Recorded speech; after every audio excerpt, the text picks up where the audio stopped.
So today will be हम देखेंगे SN1 and SN2 reactions under your pharmaceutical organic chemistry topic. SN1 and SN2 आपने 11th-12th में पढ़ा होगा, फिर आपके बैचलर्स में फर्स्ट सेकेंड ईयर में पढ़ा होगा, बट ये बहुत इंपॉर्टेंट है. इस पे MCQ आ जाते हैं, एक दो MCQ तो कंफर्म होते हैं इस टॉपिक पे, और एक दो MCQ की value is for GPAT is for 4 marks, और a single mark is very important just not to only qualify but to get a good rank.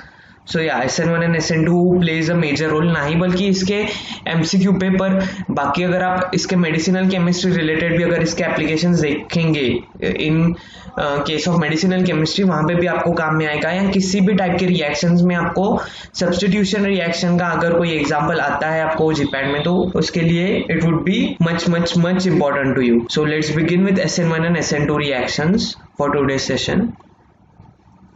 तो SN1 और SN2 बेसिकली किस टॉपिक के अंडर आता है पहले हम वो देखते हैं, सो दैट डायरेक्टली स्टार्ट ना करके कि उसका रूट क्या है कहाँ से आ रहा है, from where it start from where. So basically देखिए यहाँ पे है कि chemical properties of halo alkanes alkyl halides. Now halo alkanes और अल्किल हैलाइड्स आर समथिंग जहाँ पे एक हेलोजन हाइड्रोजन को रिप्लेस किया हुआ है, दैट इज हेलो अल्केन और अल्किल हैलाइड. तो इनकी जो केमिकल प्रॉपर्टीज हैं जब हम स्टडी करते हैं, जब अल्किल हैलाइड्स का टॉपिक आपने 11th में 12th में पढ़ा होगा, या हेलो अल्केन्स मतलब एरोमेटिक, इसमें हमने एक हेलोजन लगा दिया, क्लोरीन ब्रोमीन फ्लोरीन आयोडीन जो भी रहेगा वो.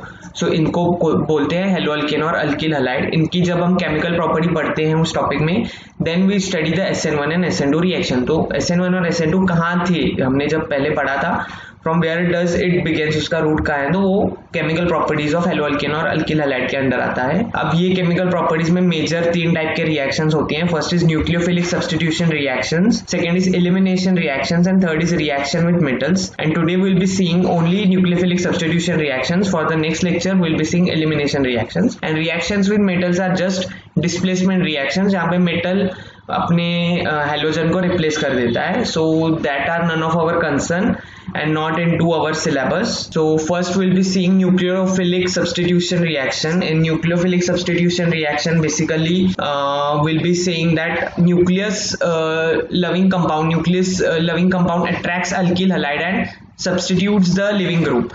अब यहाँ पे क्या होता है कि न्यूक्लियोफिलिक सब्स्टिट्यूशन रिएक्शन, इसमें नाम से ही पता चलता है कि न्यूक्लियोफिलिक फर्स्ट न्यूक्लियस लविंग वो सब्स्टिट्यूट करता है किसी और कंपाउंड को, किसी और न्यूक्लियोफाइल को एक दूसरा न्यूक्लियोफाइल सब्स्टिट्यूट करता है. सब्स्टिट्यूट मतलब उसकी वो जगह ले लेता है किसकी, लिविंग ग्रुप की, जो लीव होने वाला है, जो वहां से निकलने वाला होता है ग्रुप, उसकी वो जगह ले लेता है. फॉर एग्जाम्पल हम विद एग्जाम्पल देखेंगे. So here we have a nucleophile. Okay, now nucleophile will substitute this X. Now this X specifically belongs to halogens, chlorine bromine iodine fluorine, ये जो भी है, तो ये होगा लिविंग ग्रुप. इसको हमने नाम दिया है लिविंग ग्रुप, इसका नाम है. Nucleophile will substitute this halogen this X and will bind to the R group जो भी कार्बन की चेन होगी, and this would be free. तो ये भी न्यूक्लियोफाइल है, इतना आप ध्यान में रखिए, ये भी न्यूक्लियोफाइल है. ये दोनों न्यूक्लियोफाइल हैं, बस एक ज्यादा एफिनिटी वाला न्यूक्लियोफाइल कम एफिनिटी वाले न्यूक्लियोफाइल को रिप्लेस करता है,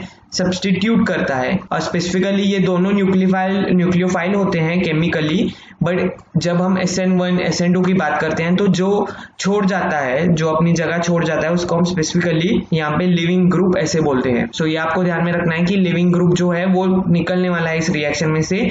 लिविंग ग्रुप भी एक न्यूक्लियोफाइल है, और जो अटैक करने वाला है, ये न्यूक्लियोफाइल यहाँ पे अटैक करने वाला है, वो खुद भी एक न्यूक्लियोफाइल है. यहाँ पे हम पढ़ रहे हैं nucleophilic substitution reaction, nucleophile substitute हो रहे हैं, वो वाली रिएक्शन हम पढ़ रहे हैं. Now there are different types of nucleophilic substitution reactions. In that it involves SN1 unimolecular, then SN2 bimolecular, then SNI that is intramolecular, and SNAR aromatic nucleophilic substitution reaction. So SN1 from उसका नाम, उसके unimolecular हम पढ़ने वाले हैं, क्यों पढ़ा है उसका नाम.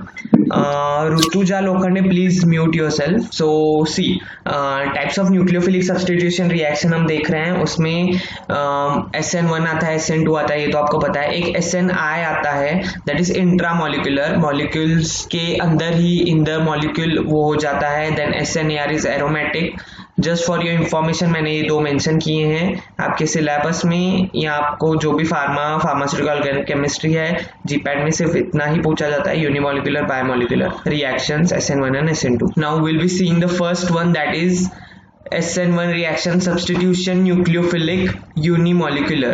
S stands for substitution, N for nucleophilic and 1 stands for unimolecular.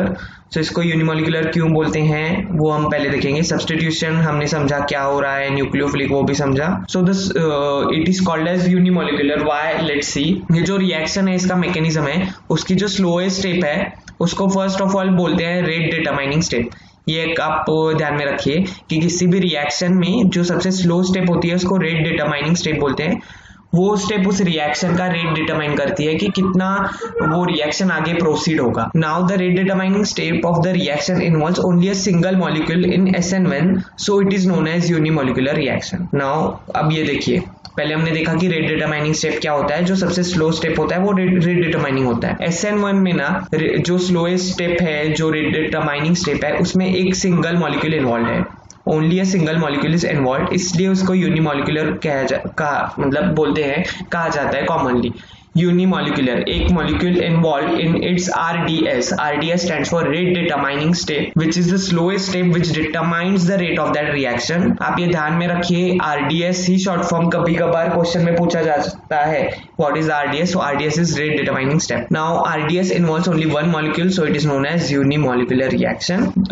It also follows order of reaction, that is first order reaction it follows, because RDS involves single molecule. अब ये जो है RDS इन्वॉल्व सिंगल मॉलिक्यूल, यहाँ पे हम बोल रहे हैं यूनिमोलिकुलर की वजह से, यहाँ पे हम बोल रहे हैं उसका ऑर्डर ऑफ रिएक्शन जो होता है वो भी फर्स्ट ऑर्डर रिएक्शन है, just because RDS involve single molecule. Specifically अगर हम यहाँ पे कहें तो it depends on single molecule. Okay, जो ऑर्डर ऑफ रिएक्शन है वो एक सिंगल मॉलिक्यूल पे डिपेंड है, इसलिए वो फर्स्ट ऑर्डर रिएक्शन है. हम देखेंगे सब डिटेल में, जस्ट एन इंट्रोडक्टरी में आपको बता रहा हूँ कि SN1 ही क्यों कहलाता है, because it's a first order reaction and it involves a single molecule, so it is known as unimolecular.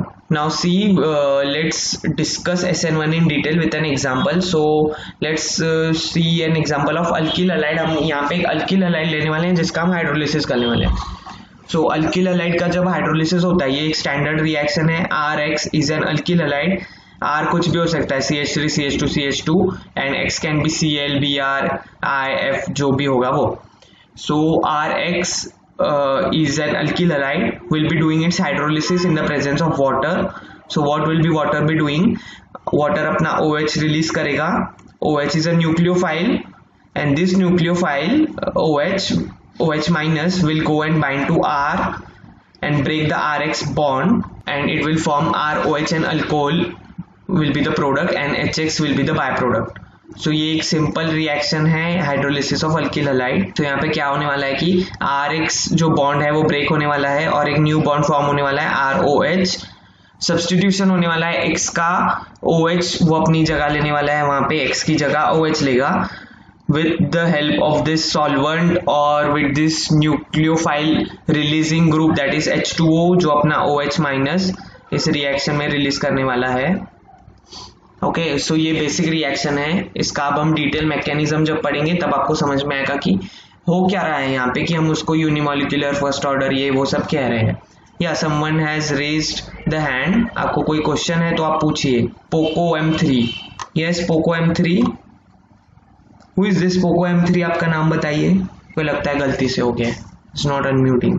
या let's don't waste the time and let's move. तो इतना तो बहुत इजी है, हम आपको इतना ये पता है hydrolysis and all.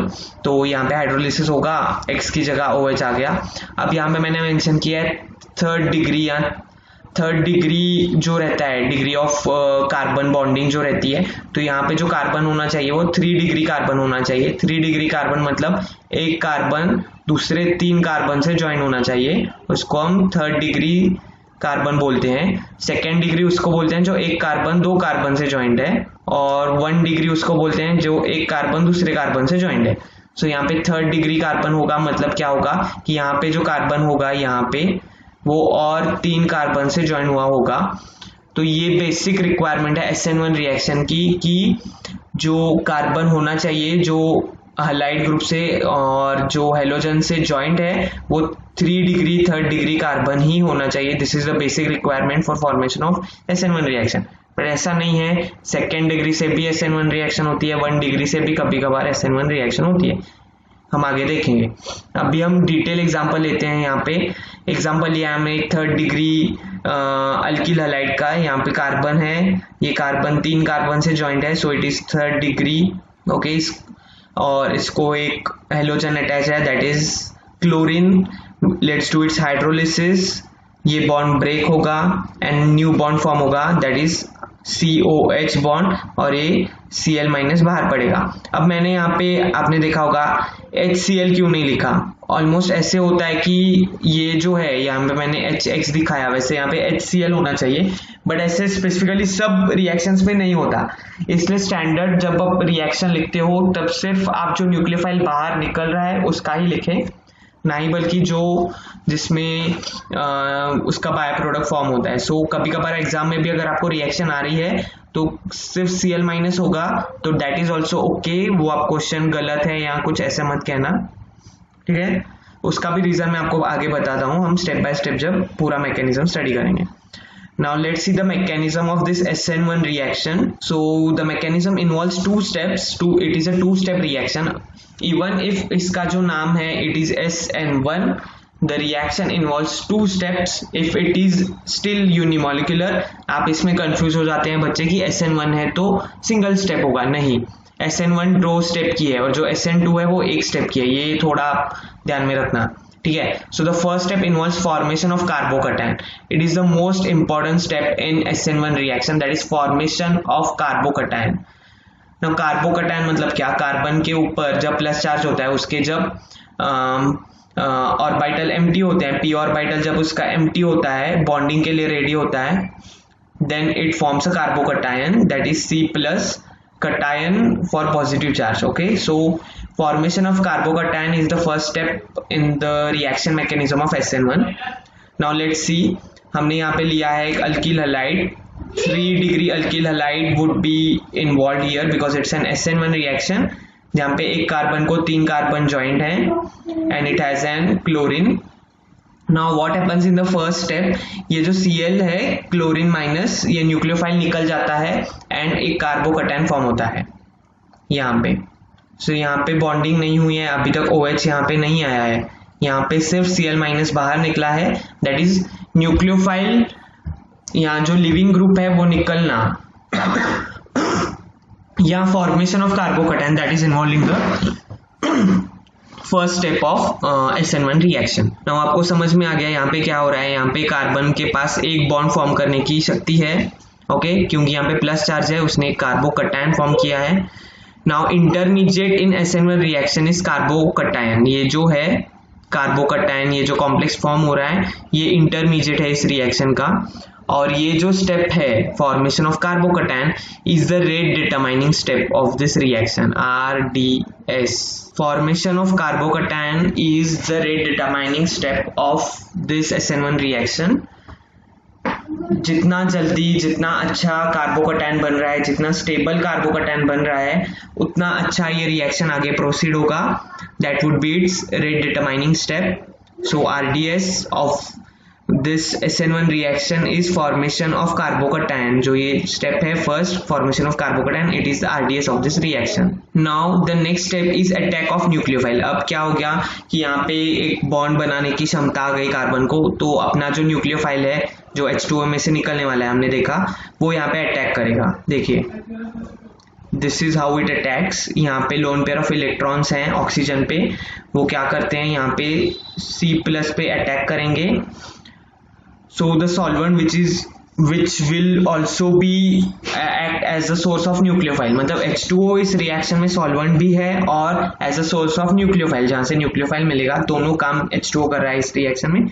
So as well as solvent as well as a source of nucleophile, and the solvent involved in SN1 reaction is polar protic solvent. ये बहुत इंपॉर्टेंट है.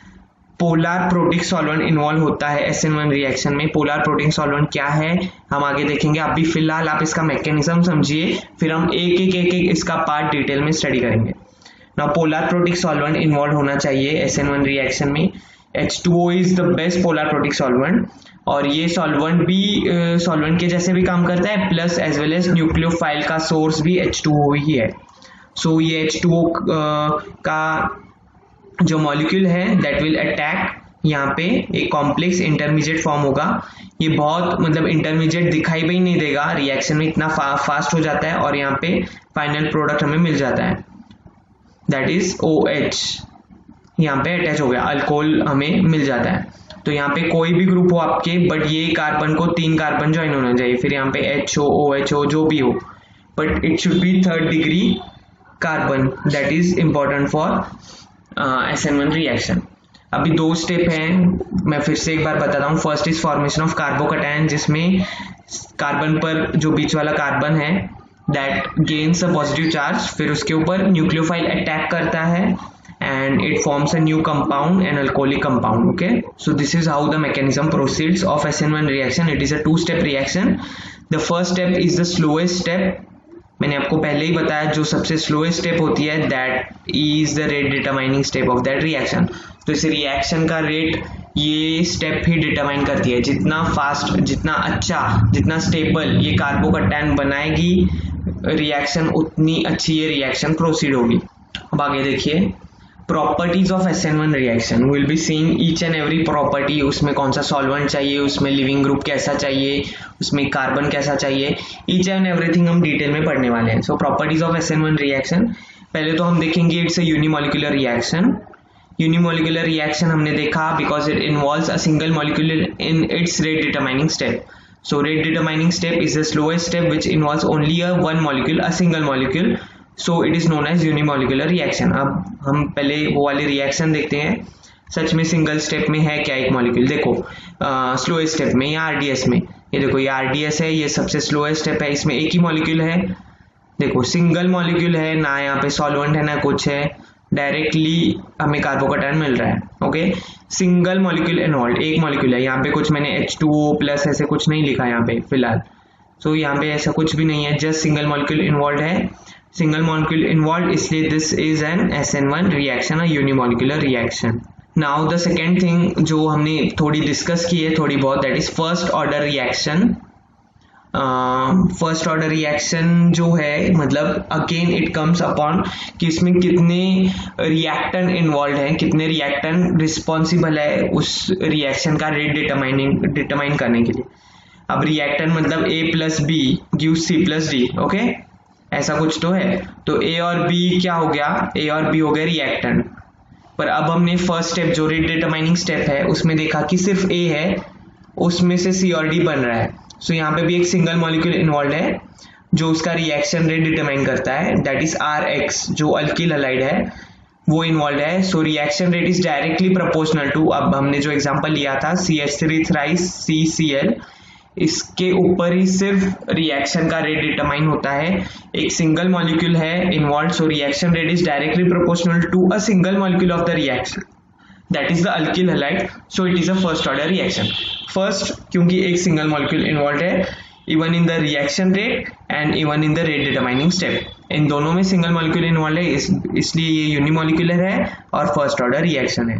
The reaction rate doesn't depend on nucleophile, एक बहुत important चीज है यहाँ पे, nucleophile पे इसका रिएक्शन का रेट बिल्कुल डिपेंड नहीं है। न्यूक्लियोफाइल मतलब अपना जो OH माइनस जो अटैक करने वाला है वो, अब OH माइनस ज्यादा है कम है उस रिएक्शन में, हमने 10 लीटर पानी डाला उस रिएक्शन में या 1 लीटर पानी डाला, उससे रिएक्शन का रेट बढ़ेगा या कम होगा, ऐसा कुछ भी नहीं होने वाला। Okay, the rate of reaction depends on nature of alkyl halide only. Alkyl halide का जो नेचर है, मतलब ये पूरा अल्किल हैलाइड, इसके ऊपर पूरा रिएक्शन का रेट डिपेंड होता है। The requirement is how easily and more stable a carbocation is formed in the RDS। अब इस रिएक्शन का मेन एम क्या है कि कितना स्टेबल और कितना इजीली एक कार्बोकैटायन बन रहा है RDS में। RDS हमने देखी रेट डिटरमाइनिंग स्टेप, जिसमें कार्बोकैटायन जिस पे प्लस चार्ज आ रहा है वो जो इंटरमीडिएट है कार्बोकैटायन, वो कितना इजीली और कितना स्टेबल, जितना ज्यादा इजी और जितना ज्यादा स्टेबल वो बने, उसके ऊपर ये रिएक्शन का ऑर्डर, रिएक्शन का रेट डिपेंड है। द रिक्वायरमेंट वो हो गया point. Formation of carbocation is the RDS of SN1। So formation of carbocation जो स्टेप है, हमने स्टेप 1 देखी formation of carbocation, it is the rate determining step of SN1 reaction, ये आपको ध्यान में रखना है। Now the third property is rearrangement of carbocation takes place. अब कार्बोकैटायन का रीअरेंजमेंट होता है इस रिएक्शन में। Aim is to form a more stable carbocation but this will not affect the rate of reaction. अब यहाँ पे मेन हम देख रहे हैं कि यहाँ पे एक वर्ड आ रहा है rearrangement of carbocation. For example यहाँ पे कार्बोकैटायन यहाँ पे फॉर्म हो रहा है, वो स्टेबल नहीं है और इसके यहाँ पे एक और एक कार्बन है वो CH2 है, तो वो क्या करता है अपना एक यहाँ पे H दे देता है और खुद यहाँ पे अपने ऊपर प्लस चार्ज देता है और ये एक स्टेबल कार्बोकैटायन फॉर्म करता है। सो ये प्लस चार्ज उस स्ट्रक्चर में घूम भी सकता है, रीअरेंज हो सकता है just to get a stable carbocation, जो कि वो रिएक्शन में दिखे कि बाबा हाँ एक स्टेप हो गई, अब दूसरी स्टेप होने वाली है। इतना टाइम के लिए वो कार्बोकैटायन वहां पे स्टेबल होना चाहिए। ओके, सो इसके लिए वो रीअरेंजमेंट भी करता है, अपना चार्ज अपने मॉलिक्यूल में घुमा फिरा के भी कहीं पे भी लगा के उसको स्टेबल करने की कोशिश करता है। अब इतना तो आप सबको पता है, पूरे यूनिवर्स में फिजिक्स, केमिस्ट्री, मैथ्स, हम ह्यूमंस कोई भी चीज हो हम ऑलवेज स्टेबिलिटी ढूंढते हैं, तो ऑब्वियसली ये भी स्टेबिलिटी ढूंढता होगा। अब ये जो रीअरेंजमेंट है, ये रीअरेंजमेंट हो ना हो, it won't affect the rate of reaction. मतलब ये प्लस चार्ज यहाँ पे गया, ये प्लस चार्ज कहीं और गया, इससे रिएक्शन के रेट को कुछ भी फर्क नहीं पड़ता। सो कार्बोकैटायन कहाँ पे भी जाए, कहाँ पे भी बने या अपना चार्ज कहाँ पे भी डिसलोकेट करे, it won't affect the rate of reaction. Now the fourth property of SN1 reaction is the nature of solvent और the solvent, the involvement of solvent. So the solvent should be polar protic solvent. मैंने पहले ही आपको बताया solvent जो है वो polar protic solvent होना चाहिए। एंड मैंने इवन एक वो भी चीज बताई थी कि मैंने Cl- सिर्फ क्यों लिखा, उसका भी मैं आपको यहाँ पे रीजन बताने वाला हूँ, और पोलर प्रोटिक सॉल्वेंट क्या है वो भी बताता हूँ। So polar protic solvent, first polar मतलब डाइलेक्ट्रिक, दो पोल्स होते हैं जिस चीज को, for example if we have earth has two poles, north and south. Okay, so earth is polar. Okay, earth is polar, earth has two poles. Similarly, polar which has a dielectric property which has two poles, positive and negative pole. So what is the importance of having this polarity in this reaction? So we have to break RX bond. RX bond जो है वो हमें पहले break करना है। वो break करने के लिए ना पोलर सॉल्वेंट होना बहुत इंपॉर्टेंट है। पोलैरिटी जो है, जिस कंपाउंड को डाइलेक्ट्रिक प्रॉपर्टी होती है वो ऐसे वाले बॉन्ड इजीली तोड़ सकता है। Okay, so RX bond breaking is the role of polar. तो मतलब पोलर प्रोटीन में से पोलर सॉल्वेंट होना हमें समझ में आ गया कि RX का बॉन्ड ब्रेक करने में पोलर सॉल्वेंट की जरूरत है। And the next thing is dielectric constant of water is 80। मतलब अगर हम बाकी सब सॉल्वेंट्स देखें, मतलब अभी मैंने यहाँ पे पोलर प्रोटिक सॉल्वेंट्स के आपको एग्जाम्पल दिए हैं, H2O, C2H5OH, CH3OH, that is methanol, ethanol and water. These are polar protic solvent. अब इथेनॉल मिथेनॉल का डाइलेक्ट्रिक कांस्टेंट होगा 2, 4, 5, 10, बट वाटर का 80 है। So water is the best candidate for SN1 reaction. Even in the presence of C2H5OH और CH3OH ये reaction होती है, ऐसा कुछ भी नहीं है, रिएक्शन होती है। But the thing here is water का जो डाइलेक्ट्रिक कांस्टेंट है वो बहुत ज्यादा है, 1.5 मिलियन टाइम्स ज्यादा है, ऐसे आप समझिए बाकी सॉल्वेंट से वाटर का डाइलेक्ट्रिक कांस्टेंट 1.5 मिलियन टाइम्स ज्यादा है। So water is the best candidate and it has the highest dielectric constant of 80। Now polar तो हमें समझ में आ गया। Next is protic. What is protic? Which provides proton. Okay, so polar protic solvent, the solvent should B proton rich. वो जो solvent है वो proton rich होना चाहिए। अभी प्रोटॉन मतलब H+। ओके, सो सॉल्वेंट में H+ बहुत ज्यादा होना चाहिए, वो पोलर होना चाहिए सॉल्वेंट, वो प्रोटिक होना चाहिए and it should be a solvent. Okay, so polar protic solvent. अब ये H+ क्यों होना चाहिए? मैंने आपको रिएक्शन में कहा था कि Cl- हम सिर्फ लिखेंगे, HCl ऐसा नहीं लिखेंगे। अब जो Cl- रिलीज होता है ना उस रिएक्शन में, उसको ना बाकी का वाटर मॉलिक्यूल ऐसे अपने अंदर कैप्चर कर लेता है। यहाँ पे जो Cl है, ये Cl, ये जब निकलेगा यहाँ से यहाँ पे जाएगा और यहाँ पे जब OH आएगा, अब जो Cl- बाहर निकला है वो H से कंबाइन होगा या कभी कभार ऐसे अंदर इसमें एंट्रैप हो जाता है वाटर में। तो ये कैसे एंट्रैप होगा? जब यहाँ पे H होगा और स्पेसिफिकली यहाँ पे प्लस चार्ज होगा, मतलब सिर्फ H+ भी होंगे, वो H+ इसको घेर के रखेंगे एक सिंगल Cl- को। तो इसकी वजह से जो है वो प्रोटिक रिच सॉल्वेंट चाहिए हमें, जिसमें बहुत ज्यादा प्रोटॉन्स हो, क्योंकि ये जो Cl- बाहर निकल रहा है इसको पकड़ के रखते हैं यहाँ पे।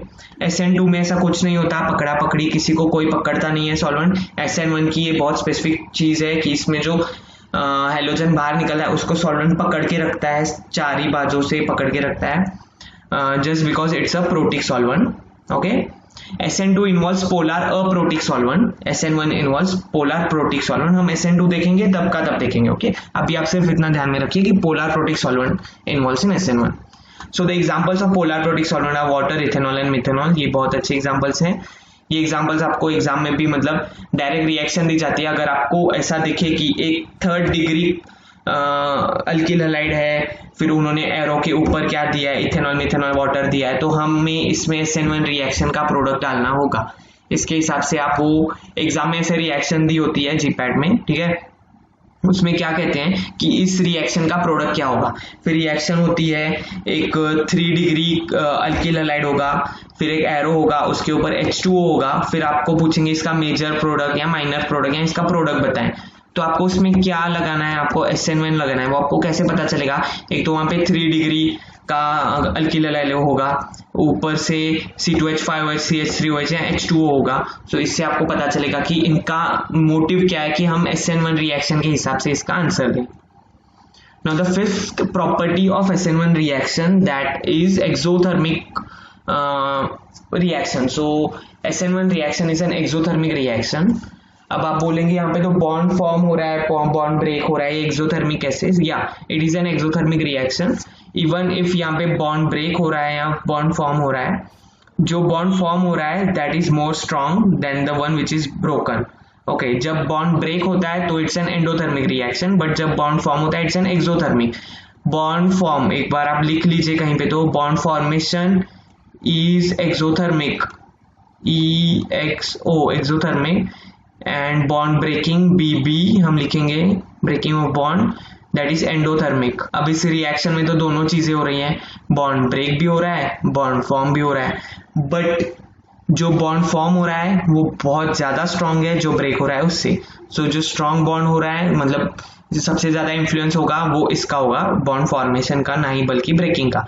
तो इसको आप ध्यान में ना रखें, बॉन्ड फॉर्मेशन का ज्यादा इन्फ्लुएंस है, वो डोमिनेंट है यहाँ पे, इसलिए bond formation involves release of energy, release of heat, इसलिए the reaction is exothermic reaction. Okay, SN1 reaction is an exothermic reaction.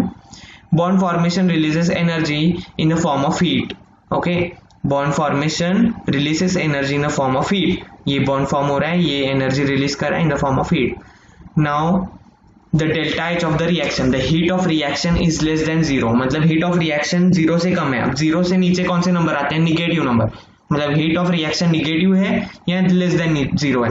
आपको ऐसे भी आ जाता है कि पूरी रिएक्शन दी जाती है, उसका प्रोडक्ट भी दिया जाता है, मतलब SN1 की एक रिएक्शन दी जाती है और आपको पूछा जाता है इस रिएक्शन का delta H greater than 0, less than 0, more than 1, less than 1। इतना इजी क्वेश्चन होता है पर बच्चे स्किप कर देते हैं जस्ट बिकॉज वो रिएक्शन देख के और ये डेल्टा H क्या है और सब ऑप्शंस लेस देन 0, 0 से ज्यादा है, 0 से कम है। या सो अब हम क्या देख रहे थे कि हीट ऑफ रिएक्शन जो है, the delta H of this reaction SN1 is less than 0। आप कंफ्यूज ना होना, ऐसे क्वेश्चन आए ना लेस देन 0 या कुछ, तो उसको तो पहले सॉल्व करते हैं क्योंकि वो बहुत इजी होता है। बहुत बच्चे क्या करते हैं, ऐसे कुछ आके ना स्किप करते हैं, सिर्फ थ्योरेटिकल क्वेश्चन सॉल्व करते हैं। इसमें सीधी सीधी रिएक्शन आएगी आपको SN1 की, 3rd डिग्री अल्किल हैलाइड होगा, H2O उस पे होगा, एरो के ऊपर OH रिप्लेस हो जाएगा और आपको पूछेंगे कि इसका डेल्टा H लेस देन 0 होगा, इक्वल टू 0, मोर देन 0, या पॉजिटिव होगा, निगेटिव होगा, 0 होगा। तो इसका डेल्टा H निगेटिव होगा या लेस देन 0 होगा, दोनों एक ही चीज है। 0 से नीचे होगा मतलब वो निगेटिव वैल्यू होगी। Exothermic reactions are favoured at low temperature. मतलब क्या, ये जो रिएक्शन होने वाली है SN1 की, इसको कोई हीटिंग की जरूरत नहीं है, उल्टा इसका जितना कम टेम्परेचर होगा उतना अच्छी तरह से ये रिएक्शन आगे फॉरवर्ड करेगी, ना ही बल्कि बैकवर्ड आएगी। So they are favoured at low temperature. ये जो रिएक्शंस हैं SN1 की, इनका लो टेम्परेचर होगा तो बहुत अच्छा है। The reaction moves forward at low temperature and backward at high temperature and it involves Lee-Chatter's principle. अब Lee-Chatter's principle आपने कहीं पे तो पढ़ा होगा 11-12 में, उसके बाद आपने कभी नहीं सुना होगा, सिर्फ सुना होगा तो भी चलेगा, ये बहुत बड़ा कोई प्रिंसिपल नहीं है। सिर्फ ये प्रिंसिपल क्या कहता है कि जो टेम्परेचर है वो रिएक्शन का फॉरवर्ड और बैकवर्ड जो है रिएक्शन आगे जाएगी या पीछे रिवर्स होगी, वो टेम्परेचर भी डिटरमाइन करता है। ऐसे ली-चार्टर्स जो साइंटिस्ट है उन्होंने कहा था, इसलिए उसको ली-चार्टर्स प्रिंसिपल कहते हैं। अब यहाँ पे क्या होता है, अगर टेम्परेचर लो है रिएक्शन का तो रिएक्शन फॉरवर्ड जाएगी, अगर हमने टेम्परेचर बढ़ा दिया रिएक्शन का तो रिएक्शन बैकवर्ड रिवर्स होने के भी चांसेस होते हैं SN1। So this reaction should be favoured only eight low temperature so that it also follows Lee-Chatter's principle. So basically हम अब देख रहे थे कि what is Lee-Chatter's principle and this reaction favors at low temperature, मतलब जो SN1 reaction है उसको बहुत कम टेम्परेचर लगता है, अगर उसका टेम्परेचर बढ़ा दिया जाए तो वो रिएक्शन बैकवर्ड हो जाएगी, रिवर्स रिएक्शन हो जाएगी, और यही Lee-Chatter's प्रिंसिपल भी यही चीज कहता है। तो next point in SN1 is the stereochemistry of SN1. It's really very important stereochemistry जो SN1 की है वो। So stereochemistry first of all हम देखेंगे कि जो कार्बोकटायन होता है, हमने कार्बोकटायन देखा C+, कार्बोकटायन का हाइब्रिडाइजेशन फिक्स होता है, that is sp2 hybridize. Carbocation is always sp2 hybridize, अगर वो कार्बन sp2 हाइब्रिडाइज है तो ही वो कार्बोकटायन फॉर्म करता है। sp1 sp3 पे वो नहीं, मतलब sp या sp3 पे वो नहीं फॉर्म करता कार्बोकटायन, सिर्फ sp2 हाइब्रिडाइज कार्बन ही कार्बोकटायन फॉर्म कर सकता है। सो इतना तो फिक्स हो गया कि कार्बोकटायन की हाइब्रिडाइजेशन जो है वो sp2 है। अब sp2 का हमने लास्ट लेक्चर में देखा था, structure is planar, the structure of sp2 hybridize carbons is always planar. Planar मतलब एक प्लेन में होता है, एक सिंगल प्लेन में होता है, प्लेनर है, 2D स्ट्रक्चर होता है, नॉट 3D। अब मैंने यहाँ पे आपके लिए इजी जाने के लिए यहाँ पे एक प्लेन यहाँ पे दिखाया है, this is a single plane and this is a carbocation जिसके 3 बॉन्ड फॉर्म है, एक बॉन्ड जो है एक चीज जो है वो वेकेंट है, इसलिए इसके पास एक प्लस चार्ज है, और ये इसका p ऑर्बिटल है जो प्लेन के एक ऊपर है और ये प्लेन के एक नीचे है। और इस एक प्लेन के ऊपर फॉर एग्जांपल हमने जो एग्जांपल लिया था यहाँ पे Cl होगा, ठीक है, तो ये हो गया अल्किल हैलाइड, फिर यहाँ पे ये प्लस चार्ज नहीं होगा, समझो ये। तो अब ये जो Cl- है ये यहाँ से निकल जाने वाला है ऊपर से, तो ऊपर से और नीचे से दोनों जगह होती हैं OH को अटैक करने के लिए, राइट। मतलब OH एक तो यहाँ से भी अटैक कर सकता है या तो यहाँ से भी कर सकता है, और फिर ये प्लस चार्ज न्यूट्रलाइज हो जाएगा। ये देखिए मैंने 2 एरोज दिखाए आपको, एक तो OH यहाँ से अटैक कर सकता है, एक तो यहाँ से अटैक कर सकता है, मीन्स यहाँ पे ऐसे, या ये थोड़ी 3D मैंने डायग्राम आपको दिखाने की कोशिश की है, ये भी सेम इसके जैसी है डायग्राम, ये आपको ज्यादा समझ में आएगी, जिसकी ये ऊपर है और ये नीचे है, इसके लिए ये आप ऐसे समझिए, ये ऊपर है और ये नीचे है, प्लेन के नीचे है। प्लेन के ऊपर फॉर एग्जांपल Cl- लगा था तो अब वो निकल चुका है, कार्बोकटायन फॉर्म है, अब न्यूक्लियोफाइल अटैक करने वाला है, तो न्यूक्लियोफाइल एक तो ऊपर से भी कर सकता है प्लेन के, या प्लेन के नीचे से।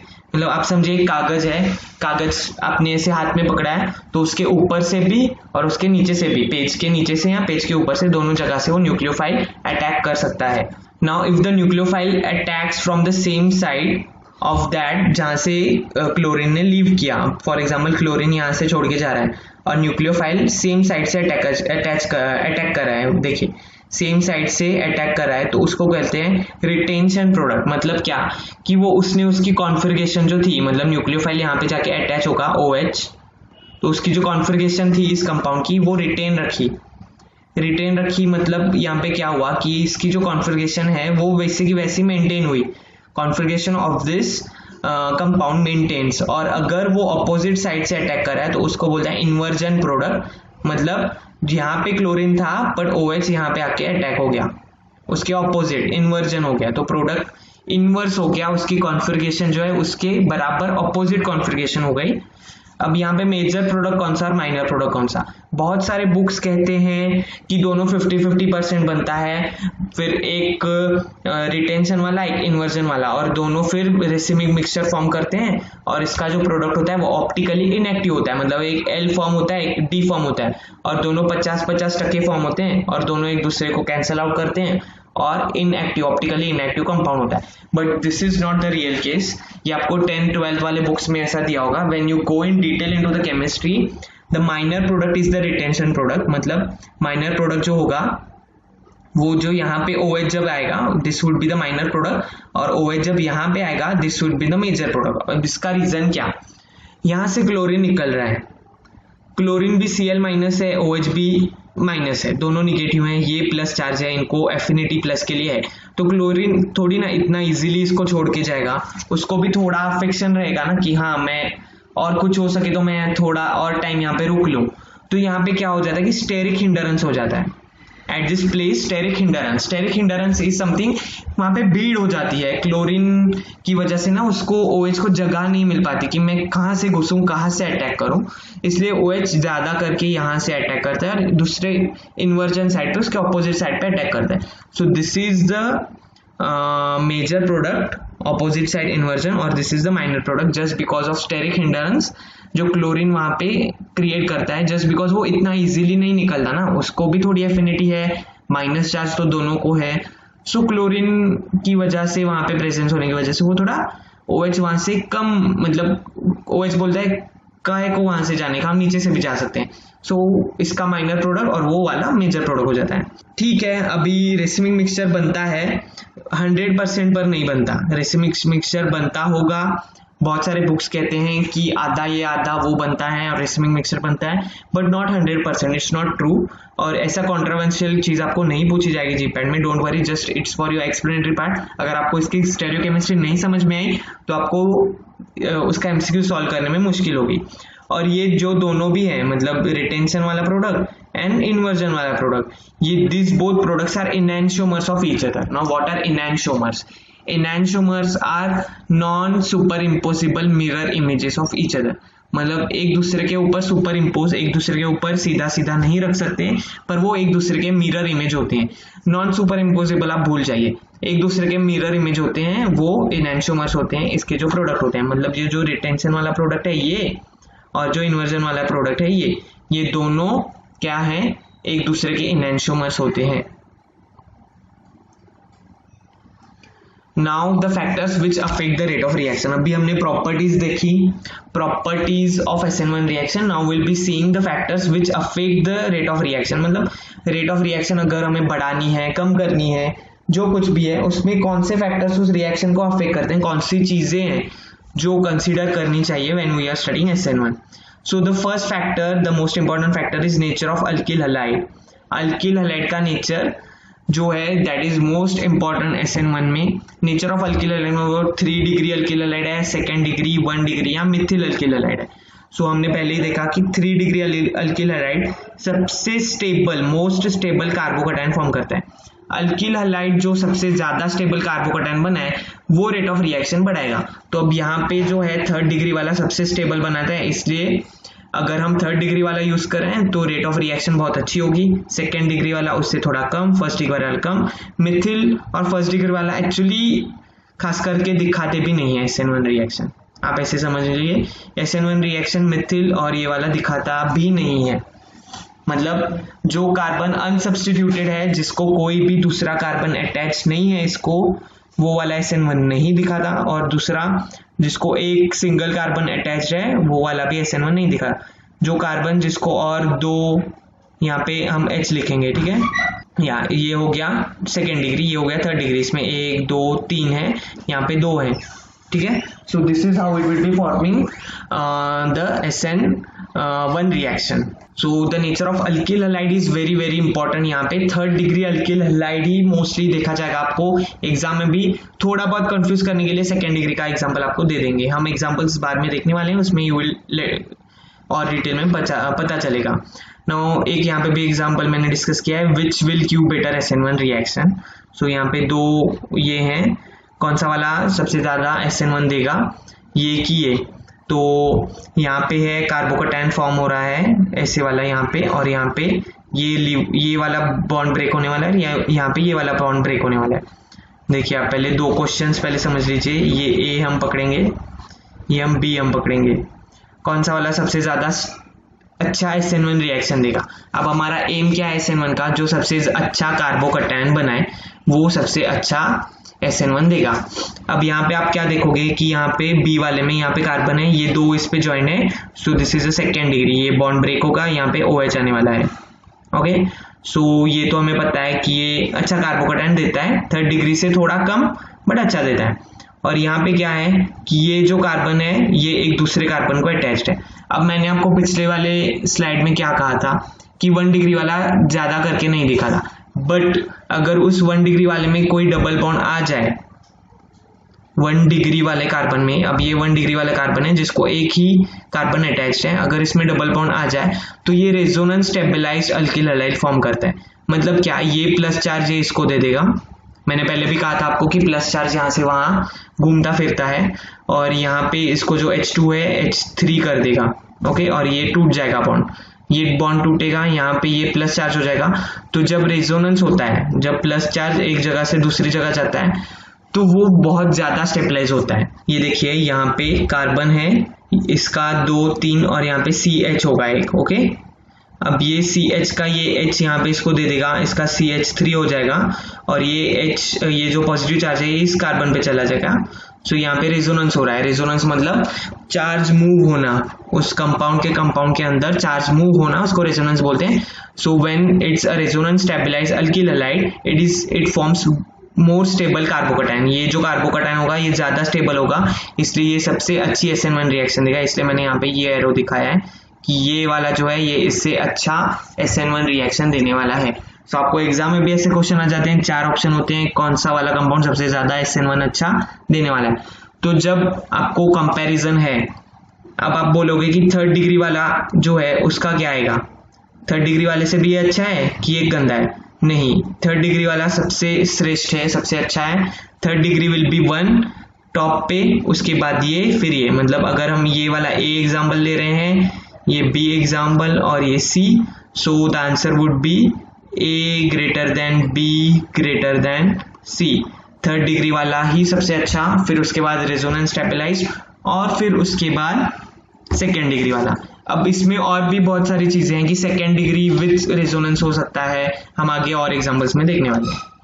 अभी फिलहाल आप इतना ध्यान में रखिए कि थर्ड डिग्री सबसे अच्छा है, उसके बाद रेजोनेंस, और उसके बाद सेकेंड डिग्री वाला कार्बन जो कार्बोकैटायन फॉर्म करने वाला है। ओके, सो यहाँ पे हमने देखा है कि यहाँ पे रेजोनेंस हो रहा है इस कंपाउंड में। अब now the next question is arrange in order of rate of hydrolysis of alkyl halide. अब रेट ऑफ हाइड्रोलिसिस हो रहा है अल्किल हैलाइड का, मतलब SN1 रिएक्शन हो रही है। आपको इतना पहले क्वेश्चन से समझना चाहिए। अब इसमें ना ही SN1 लिखा है मैंने, ना सब्सटीट्यूशन, ना न्यूक्लियोफिलिक, कुछ भी नहीं, बट हमें यहाँ पे क्या डिसाइड करना है कि ऑर्डर इसका डिसाइड करना है, किसका सबसे पहले हाइड्रोलिसिस होगा, किसका सबसे बाद में। मतलब A B C D E में से सबसे पहले और सबसे बाद में, सबसे स्लो किसका होगा, सबसे फास्ट किसका अच्छा कार्बोकैटायन फॉर्म होगा, सो दैट उसका इजीली हाइड्रोलिसिस हो सके। सो फर्स्ट वाला हम देखेंगे, this is a benzyl carbocation यहाँ पे फॉर्म होने वाला है। ये देखिए, ये बॉन्ड ब्रेक होगा, इस कार्बन पे प्लस चार्ज होगा, so it forms a benzyl carbocation which is resonance stabilized. अब यहाँ पे रेजोनेंस कहाँ से आ रहा है, ये देखो, इसको यहाँ पे alternate pi bond sigma bond, pi bond sigma bond, ऐसे अल्टरनेट बॉन्ड है, इसलिए ये प्लस चार्ज ना यहाँ पे यहाँ पे यहाँ पे सब जगह पे हो सकता है, ये रेजोनेट होता है plus charge. So this is benzyl carbocation with resonance stabilized. मतलब ये तो SN1 तो दिखाने वाला है, इतना कंफर्म है, या कार्बोकैटायन बनाने वाला है स्टेबल, वो भी रेजोनेंस स्टेबलाइज्ड है। और दूसरा ये जो है ये सेकेंड डिग्री है, ये जो कार्बन है ये, सॉरी ये फर्स्ट डिग्री कार्बन है यहाँ पे तो, राइट, पर ये बेंजिल कार्बोकैटायन है क्योंकि ये बेंजीन रिंग से अटैच्ड है। अब नेक्स्ट हम देखेंगे ऑप्शन बी जो है, उसमें क्या है, देखिए थर्ड डिग्री कार्बोकैटायन है, एक कार्बन 3 कार्बन को अटैच है, 1 2 3, सो ये थर्ड डिग्री है, ये भी सबसे ज्यादा अच्छा स्टेबल दे सकता है, बट स्टिल हम सब पहले एग्जांपल्स देखेंगे। उसके बाद थर्ड वाला देखिए, थर्ड वाले में ये बॉन्ड ब्रेक होने वाला है। अब यहाँ पे सेकेंड डिग्री है, और इसमें फर्स्ट डिग्री था, इसमें सेकेंड डिग्री है, मतलब ये जो कार्बन है ये एक और एक दो कार्बन को अटैच है and it is also resonance stabilize क्योंकि इसको बेंजीन अटैच है नीचे, सो इसकी वजह से यहाँ का जो carbocation that is resonance stabilized. अब ऑप्शन डी देखते हैं हम। ऑप्शन डी में क्या है देखिए, रेजोनेंस स्टेबलाइज अलील हलाइड है, मतलब यहाँ पे कोई बेंजीन रिंग नहीं है, so it is an allyl halide. ये बॉन्ड ब्रेक होगा, यहाँ पे carbocation that is positive charge आने वाला है और this is resonance stabilize just because यहाँ पे एक डबल बॉन्ड है, ये प्लस चार्ज इस वाले कार्बन पे चला जाएगा और ये CH3 हो जाएगा पिछले वाले एग्जाम्पल के जैसे same. So it is resonance stabilize allyl halide. और जो लास्ट वाला है वो देखते हैं हम, दैट इज सेकेंड डिग्री वाला। सो यहाँ पे सिर्फ सेकेंड डिग्री है, यहाँ पे ना रेजोनेंस है कुछ भी है, बस ये कार्बन है, ये दो कार्बन को अटैच है, सिंपल एग्जांपल है। और ये बी वाला भी सिंपल था। तो अब आपके हिसाब से कौन सबसे अच्छा SN1 रिएक्शन देगा या कौन सबसे अच्छा हाइड्रोलिसिस प्रोडक्ट देने वाला है, किसका अच्छा स्टेबल प्रोडक्ट मिलने वाला है, बता सकते हैं आप आपके हिसाब से guess. I am not testing you because we are just in a learning phase, ये आपका टेस्टिंग फेज नहीं चल रहा है, जस्ट ए गेस आप बोल सकते हैं, गलत हो गया तो भी चलेगा। B. Yeah, so B would be giving the highest. Yeah, I have got answer from two people, Makaran and Aditya, and they are saying B option would be giving the highest. Okay, next और कौन है? C. Okay, ठीक है, C सबसे अच्छा देने वाला है, B सबसे अच्छा देने वाला है। ठीक है, आप इतना तो है कि आप ज़्यादा इधर उधर नहीं भटक रहे हैं, ऑलमोस्ट आंसर पे हैं, ऐसा कुछ ज़्यादा डिफिकल्ट नहीं। अब मैंने यहाँ पे एक नोट भी डाली हुई है, आपने वो पढ़ी होगी मेरे हिसाब से, 3 degree more stable then benzyl carbocation. 3 degree वाला जो होता है वो बेंजिल कार्बोकैटायन से मोर स्टेबल होता है, ये मैंने एक यहाँ पे नोट डाली हुई है। सो आंसर जो है आपका था, एक दो लड़कों का था बी जो कि वो गलत है, सी एक लड़की ने बताया, I don't remember her name, मुझे नाम नहीं दिखा। सो वो जो है see that is the right answer. मैं आप कहोगे कि सी क्यों, ये देखिए सी में ना दो चीजें हैं, एक तो सेकेंड डिग्री है वो एक अच्छी बात है और दूसरा रेजोनेंस स्टेबलाइज है। इसमें दो चीजें ज्यादा इन्फ्लुएंस करें, इसमें एक ही चीज है सिर्फ, ये थर्ड डिग्री है, इसलिए सी ऐसे जाने वाला है इसका, सी सबसे ज्यादा, फिर बी, फिर ए में क्या है, ये 1 डिग्री है बट ये रेजोनेंस है और ये बेंजिल है, इसलिए हमने इसको ए को यहाँ पे रखा है, फिर डी क्योंकि ये रेजोनेंस स्टेबलाइज्ड है, और उसके बाद ये, अब ये दोनों का तो हमने कंपैरिजन पिछले वाले एग्जांपल में देखा था, राइट। तो ये तो हमें पता है डी के बाद ही ई आने वाला है, सिर्फ ये तीनों में कंफ्यूजन था। अब सी पहले क्यों, उसका मैंने आपको रीजन बताया, इसमें दो चीजें मैटर कर रही हैं, इसमें एक चीज मैटर कर रही है, इसमें दो चीजें जो है इन्फ्लुएंस करें, एक तो रेजोनेंस है इसमें, ये बेंजिल वाला है, ये 2 डिग्री है, even if third degree is more stable then benzyl carbocation. Okay, अब ये मैंने सेंटेंस किस चीज के लिए डाली थी, ये बी और ए के रिलेटेड में डाली थी, मतलब इस आपका क्या कहोगे, इसमें भी दो चीजें हैं, बेंजिल भी है और ये 1 डिग्री है, मतलब ये 1 डिग्री मतलब बेंजिल है और रेजोनेंस स्टेबलाइज है, पर इससे ज्यादा स्टेबल ये 3 डिग्री होता है और 3 डिग्री से ज्यादा stable second degree with resonance होता है। Okay, so second degree with resonance 3 degree, उसके बाद benzyl carbocation with resonance, then allyl halide with resonance and then second degree, ऐसा इसका आंसर करेक्ट है। सो जो भी मैडम थी उन्होंने सही आंसर दिया, but we are not taking any test, आपने एटलीस्ट आंसर देने की कोशिश की, मतलब you are active, you are, मतलब ये दोनों वे से चल रहा है lecture, I am happy to see that. Okay, thank you for your answers. Now next question, let's see, arrange in order of rate of hydrolysis of alkyl halide. So इनका rate of hydrolysis पे इनको arrange करना है हमें alkyl halide में। तो पहले तो हम इसके बॉन्ड तोड़ते हैं। अभी आपको जब भी एग्जाम में ऐसे एग्जाम्पल्स हो गए ना, आपको पता रहेगी कि बॉन्ड टूटने वाला है, तो आप यहाँ पे पहले तो कौन सा बॉन्ड टूटने वाला है उसको मार्क कर देना चाहिए, ये और ये टूटने वाला है। अब ये 3 टूटने वाले हैं। अब यहाँ पे क्या होने वाला है, ये वाला जो है यहाँ पे प्लस चार्ज, इस पे प्लस चार्ज और इस पे प्लस चार्ज। ओके, अब इस पे प्लस चार्ज है, ये टूट गया है, ये 2 कार्बन को अटैच है, मतलब ये सेकेंड डिग्री हो गया।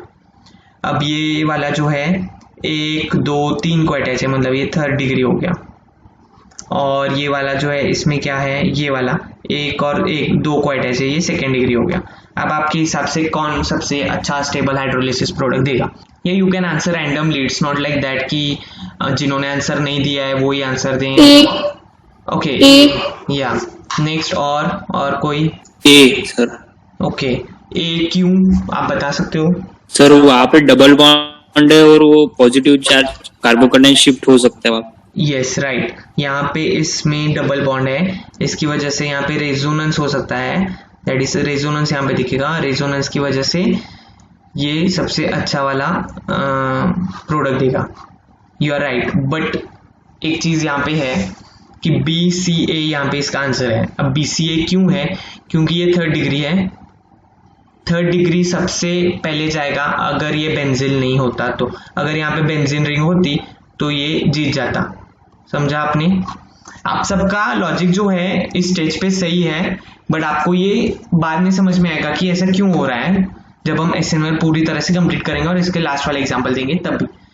अभी आप इतना समझ लीजिए, हमने 3 एग्जाम्पल देखे हैं। हम पहले रिटर्न जाते हैं। हमने इसमें क्या किया था, ये वाला देखिए, इसमें सबसे ज्यादा है।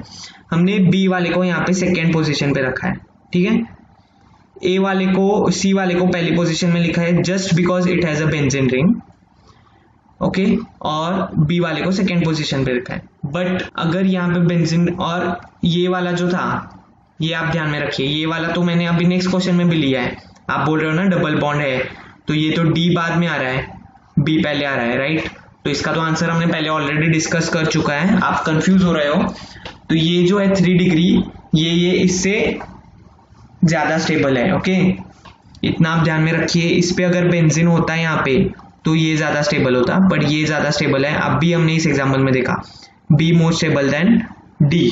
सेम डी वाला ही एग्जाम्पल है नेक्स्ट वाले, इसमें है क्या, डी वाला ही एग्जाम्पल है। ये वाला देखिए, ये 3 डिग्री है, ये डी वाला एग्जाम्पल है, तो ऑब्वियसली ये इससे और ये इससे भी, और होगा बी ए सी आंसर इसका, राइट आंसर इज बी ए सी। आपका लॉजिक सही था, पर आपने एक छोटी गलती कर दी कि 3 डिग्री जो है सबसे ज्यादा स्टेबल है। मैं पहले से ही बोल रहा हूँ 3 डिग्री सबसे ज्यादा स्टेबल है, अनटिल एंड अनलेस उसको एक बेंजीन रिंग और कुछ एक्स्ट्रा नहीं आता, तब तक 3 डिग्री जीत जाएगा always, okay. Now read the order of SN1। अब इसमें आपको SN1 का ऑर्डर रेट करना है। A B C है, पहले तो हम इसका बॉन्ड तोड़ने की कोशिश करेंगे। कौन से बॉन्ड टूटने वाले हैं वो देखिए आप। यहाँ पे ये बॉन्ड टूटने वाला है, यहाँ पे ये बॉन्ड, यहाँ पे ये बॉन्ड टूटने वाला है, और यहाँ पे रीअरेंजमेंट होने वाली है। इसका हिंट मैंने दे दिया है, 1 2 H रीअरेंजमेंट हो रही है। और मैंने जैसे आपको कहा ये प्लस चार्ज मूव हो रहा है, मतलब ये प्लस चार्ज यहाँ होना चाहिए था, ये प्लस चार्ज यहाँ पे फॉर्म होगा, समझा। यहाँ पे आ रहा है, आपको दिख रहा है प्लस चार्ज। 1 2 शिफ्ट हो रहा है, ये हाइड्रोजन यहाँ पे जा रहा है, शिफ्ट रीअरेंजमेंट हो रही है, सिर्फ शिफ्टिंग ऑफ हाइड्रोजन, सिंपल वाली रीअरेंजमेंट है 1 2 H वाली। फर्स्ट वाले में क्या है कि ये 3 डिग्री है, सेकेंड वाले में क्या है ये 2 डिग्री है, इसमें क्या है कि यहाँ पे रेजोनेंस है। रेजोनेंस होने के बाद ये 1 2 3 ये 3 डिग्री भी है।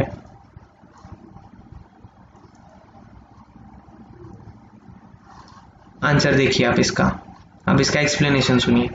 A B C है, अभी मैंने पहले भी आपको कहा 3 डिग्री होगा तो वो हमेशा जीतेगा, भले यहाँ पे रेजोनेंस हो कुछ भी हो, ठीक है।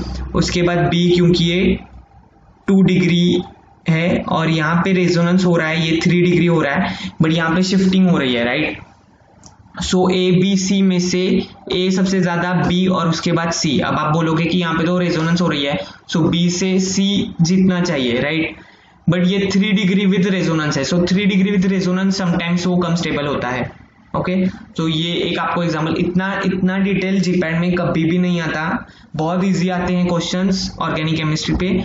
सो आप इतना 1 2 शिफ्टिंग में का तो कोई एग्जाम्पल आने वाला नहीं है, बट हाँ आपको पता होना चाहिए। सो आई एम डिस्कसिंग 3 डिग्री वाला पहले जाने वाला है, जब ये इसमें अगर बेंजीन रिंग नहीं है, तो इतना आप ध्यान में रखिए, that is also sufficient. Now factors affecting SN1, हमने फर्स्ट फैक्टर तो देख लिया, वो जो न्यूक्लियोफाइल का जो ये है नेचर है, कार्बोकेटाइन, सॉरी न्यूक्लियोफाइल का बोल रहा हूँ, अल्किल हैलाइड का जो नेचर है जो कार्बोकेटाइन फॉर्म करने वाला है। अब जो नेक्स्ट सेकेंड फैक्टर जो SN1 को अफेक्ट करने वाला है, that is nature of leaving group. ये जो लिविंग ग्रुप है इसका नेचर कैसा होना चाहिए, उसके ऊपर भी रेट ऑफ रिएक्शन डिपेंड होता है। अब आपको हेलोजन्स तो सब पता है, आयोडीन, ब्रोमीन, क्लोरीन, फ्लोरीन, ये सब हेलोजन्स हैं, ये अल्किल हैलाइड्स में होते हैं। SN1 SN2 अल्किल हैलाइड में दिखता है, सो यही हेलोजन्स होंगे, इसके अलावा और कोई हेलोजन नहीं है। तो ये हेलोजेंस हैं। आफ्टर हाइड्रोलिसिस इसका रेट जो है आयोडीन का सबसे ज़्यादा होता है, ब्रोमीन का उसके बाद, Cl का उसके बाद और F का उसके बाद। IPrClF, ये आपको अगर वो अपनी पीरियोडिक टेबल याद है तो उसका ऐसे होता है FClBrI, ऐसे वो अरेंज्ड होते हैं राइट पीरियोडिक टेबल में।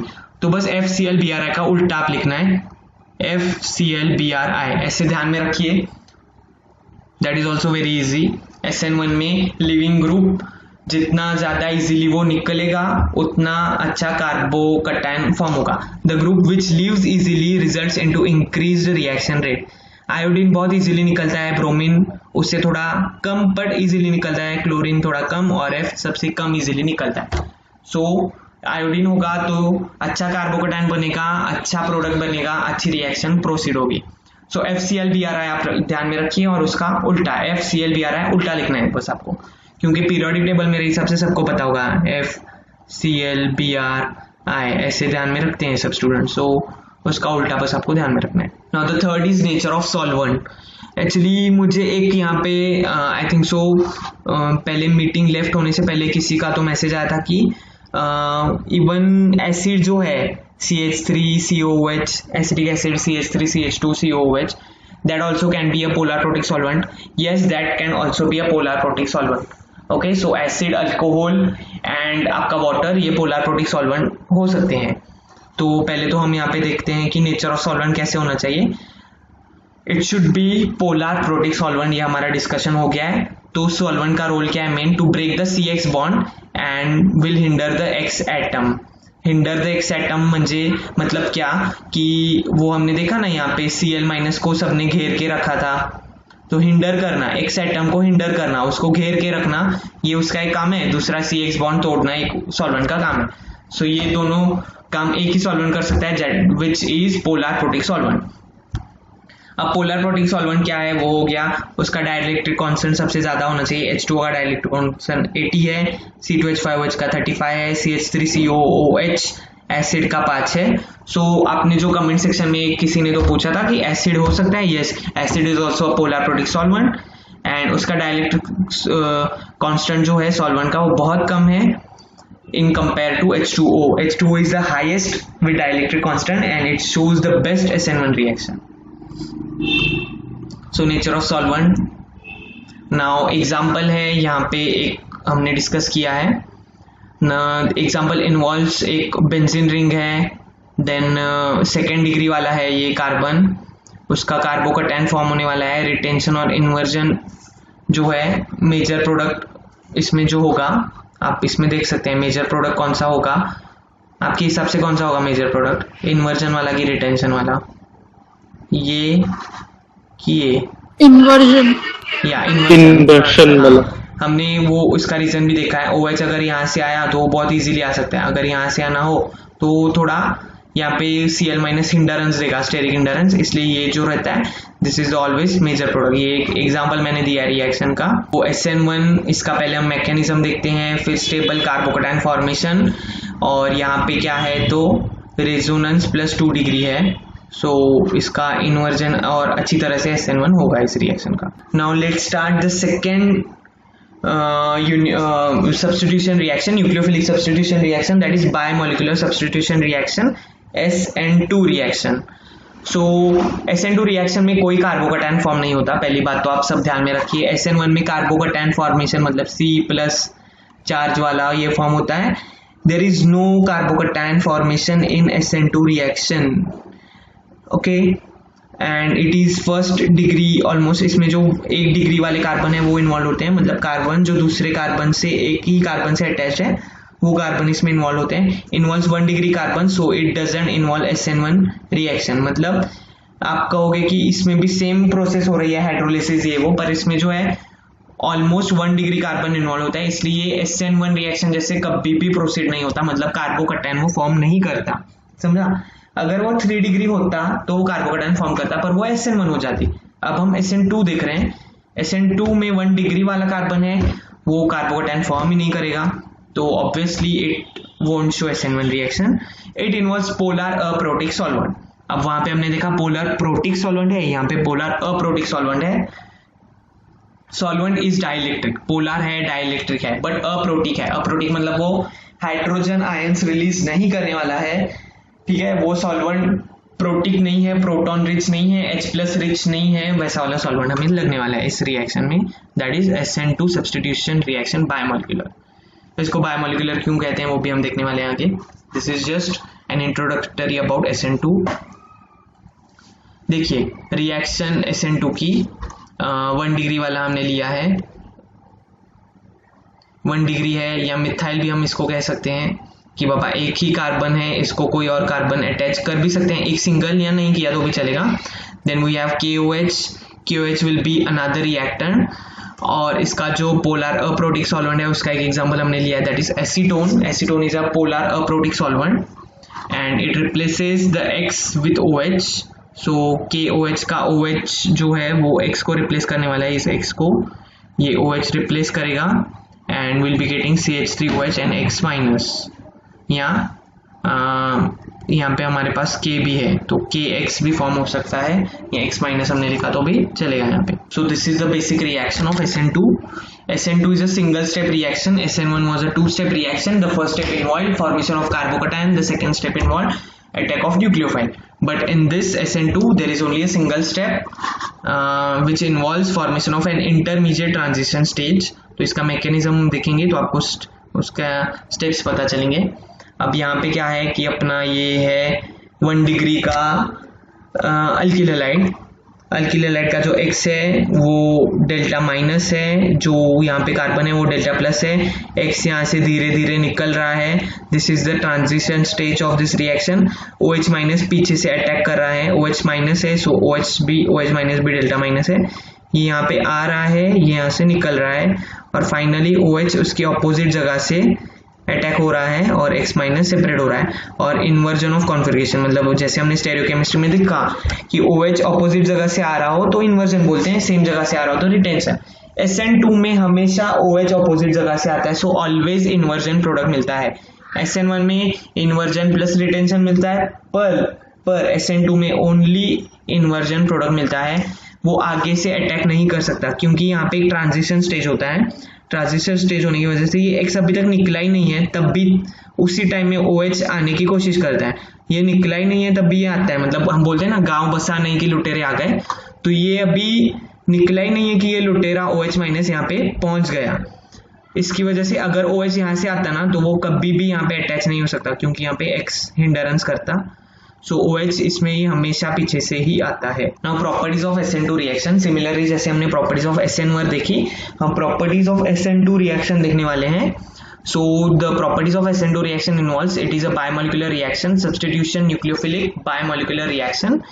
अब उसको बायोमोलिकुलर क्यों बोलते हैं वो भी हम देखेंगे। A single step reaction involving 2 molecules, so the RDS in the whole stage, मतलब अभी आप इज द होल स्टेज, पहले आप तो रिएक्शन देखिए, मतलब आपको और समझ में आ जाएगा। ये लिखे हुए से ना रिएक्शन से ज्यादा समझता है स्टूडेंट्स को। हाँ तो ये देखिए यहाँ पे एक मॉलिक्यूल है ये, और ये एक मॉलिक्यूल है ये 2 इन्वॉल्व है, इसलिए इसको बायोमोलिकुलर बोलते हैं। ओके, और इसका जो RDS है वो पूरी इस पे डिपेंड होता है, पूरी एक सिंगल स्टेप रिएक्शन है तो पूरे इस पे डिपेंड होता है, मतलब स्पेसिफिकली OH जो न्यूक्लियोफाइल का कॉन्सेंट्रेशन है और इवन जो रिएक्टेंट है उसके कॉन्सेंट्रेशन, दोनों के कॉन्सेंट्रेशन पे रेट डिटरमाइन होती है इस रिएक्शन की, इसलिए इसको बायोमोलिकुलर बोलते हैं, नहीं बल्कि किसी और रीजन के लिए। Single step reaction involving 2 molecules हमने देखी, न्यूक्लियोफाइल एक reactant, so the RDS is the whole stage, और RDS क्या है इसमें, द होल स्टेज जो ट्रांजिशन स्टेज जो पूरी रिएक्शन है जो एक सिंगल स्टेप है वो पूरा ही RDS इस रिएक्शन का है। Now SN2 reaction is a second order reaction. हमने देखा SN1 was a first order reaction, ये second order reaction. Why? Because the rate of reaction depends on nucleophile as well as alkyl halide. SN1 में क्या था, सिर्फ alkyl halide पे depend था, इसलिए ये फर्स्ट ऑर्डर था, राइट। SN2 में ये दोनों पे डिपेंड है, इसलिए this is second order, nucleophile as well as RX दोनों पे डिपेंड है, इसलिए is a second order reaction. If we double concentration of both the rate increase by 4 times, मतलब क्या कि अगर हमने न्यूक्लियोफाइल 2 गुना बढ़ाया क्वांटिटी और अल्किल हैलाइड भी 2 गुना बढ़ाया क्वांटिटी, तो रिएक्शन का रेट 4 टाइम, मतलब ये एडिटिव रिएक्शन होती है, 2 + 2 = 4, एडिशन होता है। इसको डबल किया तो डबल होगा ऐसे नहीं, 4 टाइम्स से इंक्रीज होगा। सिर्फ हमने न्यूक्लियोफाइल को बढ़ाया, फॉर एग्जांपल मैंने क्या किया, सिर्फ न्यूक्लियोफाइल डबल किया, ये कुछ भी नहीं, जैसा का वैसे रखा, तो फिर ये रेट ऑफ रिएक्शन डबल होगा। सिर्फ हमने ये बढ़ाया, ये नहीं चेंज किया तो डबल होगा, पर हमने दोनों को डबल किया तो ये 4 टाइम्स इंक्रीज होगा। So it has additive property. Rate of reaction में जिसपे चीजें डिपेंड होती हैं उसमें एडिशन हो जाती है, मतलब डबल डबल किया तो 4 टाइम्स वो उसका ये दिखाएगा रिएक्शन, रेट ऑफ रिएक्शन उसकी 4 टाइम्स इंक्रीज होगी। Now the third property is the formation of carbocation, number of formation of carbocation. Actually यहाँ पे कार्बोकैटायन तो फॉर्म नहीं होता, यहाँ पे क्या होता है, it involves a transition stage, मतलब मैंने ये कोरिलेट करने के लिए आपको कहा है कि कार्बोकैटायन फॉर्मेशन, तो यहाँ पे कार्बोकैटायन नहीं, यहाँ पे हम बोलेंगे इंटरमीडिएट फॉर्मेशन। तो इंटरमीडिएट फॉर्मेशन इसमें जितना अच्छा होगा उतना उसकी reaction. It involves transition stage which can not be isolated from the reaction. मैंने वहां पे लिखा था 10⁻⁻⁶ सेकेंड के लिए ये जो ट्रांजिशन स्टेज होती है ये इतनी कम समय के लिए होती है, वो रिएक्शन में से हम आइसोलेट या देख भी नहीं सकते। The more the stable is transition stage the rate of reaction increases likewise, मतलब ये जितनी स्टेबल बनेगी उतना रेट ऑफ रिएक्शन अच्छा होगा। The next is nucleophile donates its ion its lone pair in anti bonding orbitals of carbon. अब यहाँ पे क्या हो रहा है, और एक है चीज, जो न्यूक्लियोफाइल है यहाँ पे अपने lone pair of electron O पे जो लोन पेयर ऑफ इलेक्ट्रॉन होंगे वो डोनेट करती है इसे। अब ये जितना अच्छी तरह से डोनेट करेगा anti bonding orbital, anti bonding orbital मतलब इसका जो नॉन बॉन्डिंग ऑर्बिटल यहाँ पे जो एम्प्टी बचे हुए हैं उस पे ये कितना अच्छी तरह से कितना इजीली लोन पेयर डोनेट करता है उसके ऊपर भी रेट ऑफ रिएक्शन डिपेंड होती है। Now fifth is the polar aprotic solvent. The solvent जो है वो पोलर होना चाहिए, अप्रोटिक होना चाहिए। सो सिमिलरली यहाँ पे हम देखेंगे कि यहाँ पे जो सॉल्वेंट है एसीटोन हमने लिया है, डायमिथिल सल्फोक्साइड, उसको DMSO भी बोलते हैं, S double bond O CH3 this is dimethyl sulfoxide, dimethyl formamide, this is dimethyl formamide, DMF इसको बोलते हैं। So these are polar aprotic solvents. The next is temperature of the reaction. Similar to SN1, the reaction of SN2 is exothermic. The reaction rate increases at low temperature, मतलब ली चार्टलर्स principal, low temperature होगा तो reaction बढ़ेगी क्योंकि वो exothermic है, और even इसका जो डेल्टा H है वो निगेटिव होगा, डेल्टा H जो है वुड बी निगेटिव और लेस देन 0, मतलब दोनों के केस में ये चीज सेम है। नहीं तो आप यहाँ पे उसका अपोजिट है ऐसे मत समझना, क्योंकि ये दोनों रिएक्शन एक दूसरे के अपोजिट बिल्कुल नहीं है, ये दो डिफरेंट रिएक्शंस है SN1 और SN2, कभी भी ये एक दूसरे का ऑपोजिट नहीं हो सकती। इसको भी हम एक एग्जांपल के हिसाब से देखेंगे। उसके बाद देखिए स्टेरियो केमिस्ट्री। तो SN2 की अब हम स्टेरियो केमिस्ट्री देखेंगे। Stereo chemistry of SN2 involves only inversion product, जो कि OH पीछे से आ रहा है, हमने यहाँ पे देखा।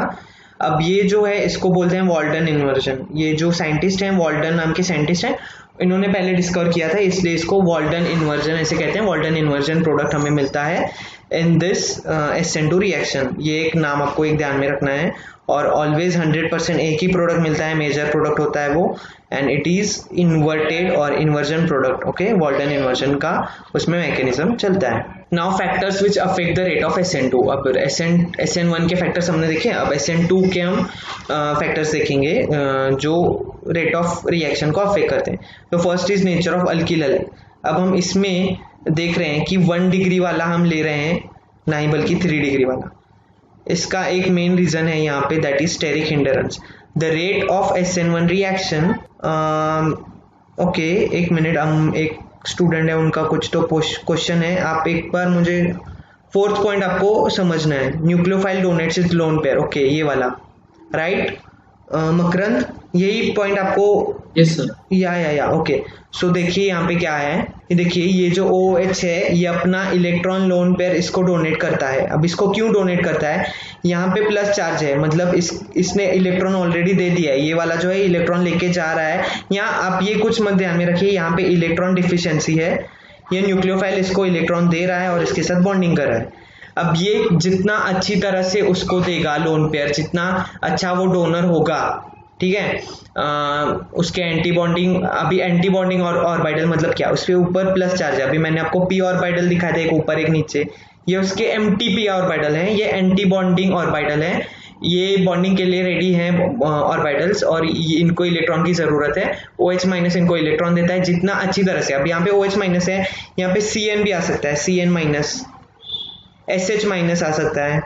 ओके, तो इनमें से जो सबसे अच्छी तरीके से जो यहाँ पे डोनेट करेगा लोन पेयर ऑफ इलेक्ट्रॉन, वो अच्छी तरह से रिएक्शन दिखाएगा। आप ऐसे ध्यान में रखिए, आप और कुछ मत कंफ्यूज होइए कि यहाँ पे OH माइनस है, CN माइनस है, SH माइनस है। ये जो न्यूक्लियोफाइल है ना, ये जितना अच्छी तरह से यहाँ पे बॉन्ड होगा उसके ऊपर से उसकी रिएक्शन रेट डिटरमाइन होगी। ओके, सो स्टेरियोकेमिस्ट्री हमने देखी। नाउ फैक्टर्स अफेक्टिंग, तो फैक्टर्स अफेक्टिंग में हम देख रहे हैं कि rate of reaction is inversely proportional to the steric hindrance. Rate of reaction जो है वो स्टेरिक इंडरेंस को, मतलब जितनी ज्यादा स्टेरिक इंडरेंस होगी उतना कम रेट होगा। तो मतलब हमें स्टेरिक इंडरेंस इसमें अवॉइड करनी है। अब स्टेरिक इंडरेंस यहाँ पे हम बोल रहे हैं कि 1 डिग्री चाहिए। अब 1 डिग्री में क्या है कि ये बहुत एम्प्टी है, यहाँ से इतना खाली है, यहाँ से इतना खाली, तो स्टेरिक इंडरेंस कम है, मतलब इसका रेट ऑफ रिएक्शन अच्छा है। यहाँ पे क्या है, यहाँ पे CH3 यहाँ पे H होगा, कुछ भी होगा, तो स्टिल इसका स्टेरिक इंडरेंस ज्यादा होगा यहाँ पे। और यहाँ पे जो है CH3 यहाँ पे बहुत इंडरेंस है, so similarly rate of reaction यहाँ पे कम होगा। सो 1 greater than 2 greater than 3 and Mithil भी यहाँ पे कुछ स्टेरिक इंडरेंस नहीं है, सो ये भी अच्छा है, ये भी अच्छा है, ये कम अच्छा है दोनों फॉर रिएक्शन। स्टेरिक इंडरेंस जस्ट कि बल्कि ग्रुप वहां पे प्रेजेंट है, ये चीज है। Next is stability of transition state. So जो ट्रांजिशन स्टेज है बहुत ही कम समय के लिए आ रहा है, 10⁻⁻⁶ सेकेंड के लिए, उसकी स्टेबिलिटी भी इंपॉर्टेंट है इस रिएक्शन में।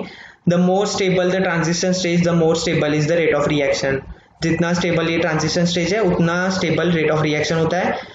This factor dominates the steric hindrance. अब आप बोलोगे स्टेरिक इंडरेंस, आप बोल रहे हो एक तो ये है कि स्टेरिक इंडरेंस बढ़े तो रेट ऑफ रिएक्शन कम हो रहा है, पर स्टेरिक इंडरेंस होगी तो अच्छा ट्रांजिशन स्टेज बनता है। ऐसे हम देखते हैं बहुत सारे रिएक्शंस में, जितना अच्छा उसके पास अलग अलग ग्रुप्स होंगे CH3 बॉन्डिंग, उतना अच्छा वो ट्रांजिशन स्टेज दिखाता है। बट ये डोमिनेट करता है, मतलब ट्रांजिशन स्टेज स्टेबिलिटी ज्यादा इंपॉर्टेंट है, स्टेरिक इंडरेंस नहीं। ओके, स्टेरिक इंडरेंस हो या ना हो हमें उससे ज्यादा फर्क नहीं पड़ेगा, ट्रांजिशन स्टेज ज्यादा स्टेबल होना चाहिए। अब यहाँ पे मैंने EWG एक लिखा है, इलेक्ट्रॉन विड्रॉइंग ग्रुप। अगर इस कार्बन को एक ऑक्सीजन बॉन्डेड है या इस कार्बन को एक बेंजीन रिंग है, तो ये इलेक्ट्रॉन विड्रॉइंग अच्छे होते हैं। अगर ऐसा कुछ बॉन्डेड है इसको और इलेक्ट्रॉन विड्रॉइंग ग्रुप है इस पे प्रेजेंट, तो ये ट्रांजिशन स्टेज का ये जो इंटरमीडिएट है ये बहुत स्टेबल होता है, बहुत अच्छा स्टेबल होता है। ठीक है, अब आप बोलोगे कि ये इतना बड़ा बेंजीन हमने रखा है यहाँ पे, ठीक है, यहाँ पे हमने एक बहुत बड़ा बेंजीन रखा, तो स्टेरिक इंडरेंस तो होगा, मतलब रेट ऑफ रिएक्शन कम होगा, बट इट डोमिनेट्स मतलब स्टेरिक इंडरेंस यहाँ पे नहीं कैलकुलेट होता, यहाँ पे कैलकुलेट होता है। तो इसका electron withdrawing property, that is electron withdrawing group जो यहाँ पे प्रेजेंट है, और दैट अगर वो अच्छा है, इलेक्ट्रॉन विड्रॉइंग ग्रुप यहाँ पे है, तो स्टेरिक इंडरेंस हो या ना हो रिएक्शन बहुत अच्छी होने वाली है, because it dominates over steric hindrance. तो मतलब अगर आपको 2 एग्जांपल दिए गए हैं, आप क्या कहोगे, नहीं यहाँ पे स्टेरिक इंडरेंस है, यहाँ पे नहीं है, तो ये अच्छी रिएक्शन दिखाएगा। बट यहाँ पे अगर इलेक्ट्रॉन विड्रॉइंग ग्रुप है तो आप स्टेरिक इंडरेंस को भूल जाना, ये चीज है। अब एग्जांपल्स हैं यहाँ पे। फर्स्ट एग्जांपल है, वी हैव टू सी कौन सा अच्छा है कौन सा नहीं। तो फर्स्ट वाले में आप देखिए यहाँ पे एक इलेक्ट्रॉन विड्रॉइंग ग्रुप है, C डबल बॉन्ड O, ये बॉन्ड टूटने वाला है, यहाँ पे रेजोनेंस भी होने के चांसेस हैं। तो यहाँ पे स्टेरिक इंडरेंस, यहाँ रेजोनेंस हो या ना हो, यहाँ पे ऑक्सीजन होने की वजह से इस कंपाउंड को इलेक्ट्रॉन लेने की बहुत ये हो जाती है, आदत हो जाती है ऑक्सीजन होने की वजह से। तो यहाँ पे स्टेरिक इंडरेंस हो या ना हो, माइनस I इफेक्ट की वजह से स्टेबल ट्रांजिशन स्टेज इसका होता है। यहाँ पे अब स्टेरिक इंडरेंस नहीं है, ठीक है, पर इसका रेट ऑफ रिएक्शन कम होगा क्योंकि यहाँ पे इलेक्ट्रॉन विड्रॉइंग ग्रुप नहीं है। यहाँ पे भी स्टेरिक इंडरेंस कम है, यहाँ पे थोड़ी ज्यादा है स्टेरिक इंडरेंस। सो इसका आंसर ये आएगा, A greater than B greater than C greater than D। अब यहाँ पे स्टेरिक इंडरेंस हो या ना हो, इलेक्ट्रॉन विड्रॉइंग ग्रुप है ऑक्सीजन, सो ये सबसे ज्यादा अच्छा रेट ऑफ रिएक्शन देगा। फिर ये, यहाँ पे तीनों में आप स्टेरिक इंडरेंस पकड़िए और यहाँ पे आप इलेक्ट्रॉन विड्रॉइंग ग्रुप देखिए। Now the next point to notice, SN1 and SN2 are not opposite. मैंने आपको बोला कि मैं आपको ये आगे चल के बताने वाला हूँ, SN1 और SN2 एक दूसरे के अपोजिट नहीं है। मतलब आप ऐसे मत समझिए कि दोनों एक दूसरे के अपोजिट हैं। फॉर एग्जाम्पल अब आप इस दोनों में से मुझे बताइए SN1 किस में होगा और SN2 किस में होगा। SN1 रिएक्शन किस में होगी और SN2 किस में होगी, या अच्छी किस में होगी, SN1 SN2। ए है ये और ये बी है, ए या बी, सिर्फ इतना बताया तो भी चलेगा। आई वोंट टेल यू, आप एक्सप्लेन कीजिए, आप अपने हिसाब से जस्ट एक रैंडम गेस दे सकते हैं। इतना बताइए SN1 किस में होगा? ए में SN1 जी ए ए में ए में ए में SN1 SN2, होगा, ए में SN1, ओके। SN1 और SN2, बी में सर। ओके यहाँ पे SN2, ओके, बी में SN2 है और ए में SN1 है। पहली बात तो मैंने पूछा, ठीक है, बी में SN1 SN2 होगा, किसमें सबसे अच्छा SN1 SN2 होगा? मेरे हिसाब से दोनों SN1 और SN2 इसमें ए मेले में बहुत अच्छे होंगे। अब इसका मैं एक्सप्लेनेशन देता हूँ, मतलब ये मेरा आंसर है, SN1 और SN2 दोनों ये ए वाले में सबसे ज़्यादा अच्छे होंगे, बी वाले में नहीं। द रीज़न बीइंग, पहले तो ये रेजोनेंस स्टेबलाइज्ड होगा, SN1 SN2 दोनों में ये बॉन्ड तो ब्रेक होने वाला ही है। अब ये जो OH है SN2 में यहाँ से आने वाला है, अटैक तो यहाँ से होगा, हिंडरेंस हो या ना हो, ये इलेक्ट्रॉन विड्रॉइंग ज़्यादा है इसलिए इसमें SN2 होने वाला है, बहुत अच्छा होने वाला है। SN1 सिमिलरली ये क्या है, एक कार्बन को अटैच है, यहाँ पे इसका जो कार्बोकैटायन है पॉजिटिव चार्ज यहाँ पे घूमेगा, घूमने की वजह से इसका कार्बोकैटायन बहुत अच्छा फॉर्म होगा, इसलिए SN1 भी इसमें अच्छा होगा। इसमें SN1 का प्रॉब्लम क्या होगा कि ये तो एक तो रेजोनेंस स्टेबलाइज नहीं है, इसमें SN1 होने के चांसेस बहुत कम है क्योंकि ये 1 डिग्री होगा, ओके। और दूसरी बात, जो SN2 है उसमें ये 1 डिग्री तो है, पर इसमें रेजोनेंस ना होने की वजह से ये इलेक्ट्रॉन विड्रॉइंग नहीं होती, ये रिंग, ये इलेक्ट्रॉन विड्रॉइंग रिंग नहीं होती, इसलिए इसमें SN2 अच्छा नहीं होगा, इसमें ही SN1 और SN2 दोनों। तो ऐसे नहीं है कि एक कंपाउंड में SN1, एक ही कंपाउंड में SN1 और SN2 दोनों हो सकते हैं, they both are not opposite, okay. ये मुझे इसमें से आपको कहना है कि एक ही कंपाउंड में SN1 SN2 दोनों हो सकते हैं। Now next is factors which affect the rate of SN2. The third is nature of nucleophile. तो जो न्यूक्लियोफाइल है उसके नेचर पे डिपेंड होता है, या कॉन्सेंट्रेशन न्यूक्लियोफाइल की हमने देखा, रेट ऑफ रिएक्शन न्यूक्लियोफाइल और अल्किल हैलाइड दोनों पे डिपेंड है, न्यूक्लियोफाइल पे डिपेंड है, अल्किल हैलाइड पे भी डिपेंड है। अगर हमने न्यूक्लियोफाइल की कॉन्सेंट्रेशन बढ़ाई, रेट ऑफ रिएक्शन बढ़ेगा, जितना स्ट्रॉन्गर द न्यूक्लियोफाइल होगा रेट ऑफ रिएक्शन उतना अच्छा होगा। सो स्ट्रॉन्ग न्यूक्लियोफाइल के मैंने यहाँ पे एग्जांपल दिए हैं, KOH में से OH माइनस निकलता है, KCN में से CN माइनस निकलता है, देन KOPH में से K अलग जाता है, OPH माइनस जो है वो अलग से निकलता है, KSH में से SH माइनस, KSPH में से SPH माइनस, NaPH में से PH माइनस, मतलब फिनिल रिंग है वो, NH3 में से NH2 हम बोल सकते हैं, या अलग अलग इसमें से NH NH ऐसे कुछ भी निकल सकता है, RNH2 में से NH2 माइनस निकल सकता है इसमें से। अब वीक न्यूक्लियोफाइल है, यहाँ पे H2 है, अब यहाँ पे बोलोगे यहाँ पे तो OH माइनस आपने स्ट्रॉन्ग बोला है, H2 में से भी OH माइनस से निकलता है, बट इसके साथ क्या निकलता है, H प्लस भी निकलता है जो कि प्रोटिक है, तो वो हमें नहीं चाहिए, इसलिए हम KOH वाला OH इसमें कंसिडर करते हैं।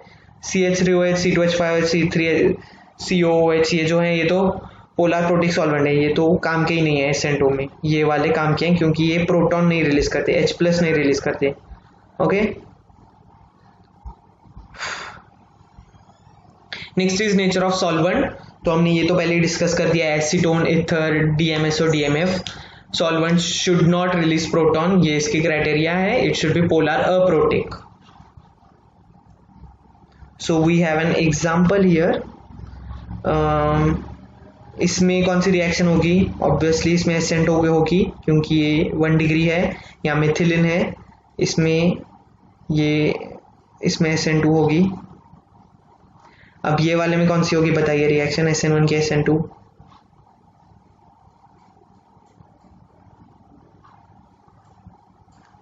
राइट, SN1 होगी इसमें, ये SN1 का एग्जांपल है। अब ये जो है इसमें SN1 SN2 दोनों हो रही है, SN1 SN2 हम यहाँ पे देख सकते हैं क्यों हो रही है वो भी हम देखेंगे। ये 3 डिग्री तो है, ओके, यहाँ पे KCN ऐड हो रहा है, यहाँ पे हम OH लिखते हैं, ओके, OH नहीं, सॉरी OH नहीं लिखेंगे हम, यहाँ पे लिखेंगे Br लिखेंगे, ये Br को रिप्लेस करना है, ठीक है हमें। तो ये KCN ऐड हो रहा है, यहाँ पे CN माइनस अटैच हो रहा है, ये हो गया SN2 का एग्जाम्पल। अगर हमने इसका सॉल्वेंट DMF की जगह H2O लिया, मतलब डिपेंड्स ऑन सॉल्वेंट, ये दोनों रिएक्शन नहीं दिखा रहा है, यहाँ पे मैंने दोनों सॉल्वेंट लिखे हैं, तो ये SN1 दिखाएगा, जिसमें रिटेंशन और कॉन्फ़िगरेशन, इन्वर्जन और रिटेंशन दोनों प्रोडक्ट होंगे, इसमें सिर्फ इन्वर्जन प्रोडक्ट होगा। अब ये इन्वर्जन और ये मैंने कैसे दिखाया, ये वेज है, ये डैश वाला है, वेज और डैश से इन्वर्जन और कॉन्फ़िगरेशन, ये डैश है, ये वेज है। ओके, इसके हिसाब से आपको समझ में आएगा इसकी स्टेरियोकेमिस्ट्री। SN2 SN1 SN2 and SN1। Similarly यहाँ पे भी है SN2 SN1 दोनों रिएक्शन ये दिखा रहा है, ये वेज है, ये डैश स्ट्रक्चर है, ये वेज है, ये डैश है।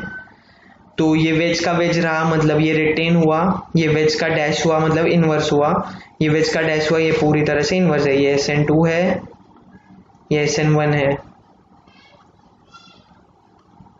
और ये हमें कैसे पता चल रहा है, डिपेंडिंग अपॉन द सॉल्वेंट, यहाँ पे कौन सा सॉल्वेंट प्रेजेंट है वो। नाउ एनर्जी प्रोफाइल डायग्राम एक हम देखेंगे last, then will be stopping. So energy profile diagram बस जस्ट सिंपल डायग्राम है, अपनी 11-12 में ड्रॉ की होगी। SN1 की रिएक्शन में 2 पीक्स होते हैं, SN2 की रिएक्शन में एक ही पीक है। अब ये पीक क्या डिपिक्ट करते हैं, ये तो ये potential energy versus reaction coordinate, ये एक ग्राफ होता है, एनर्जी इसमें से पता चलती है। अब पहले इसमें फर्स्ट ट्रांजिशन स्टेज होता है, जिसमें कार्बोकटायन फॉर्मेशन का ये स्टेप है, यहाँ पे C+ फॉर्म हो रहा है, ये कार्बोकटायन फॉर्म है। सेकेंड स्टेज में न्यूक्लियोफाइल का अटैक और यहाँ पे फिर प्रोडक्ट मिल रहा है, ये है 2 पीक इसलिए इसमें दिख रहे हैं।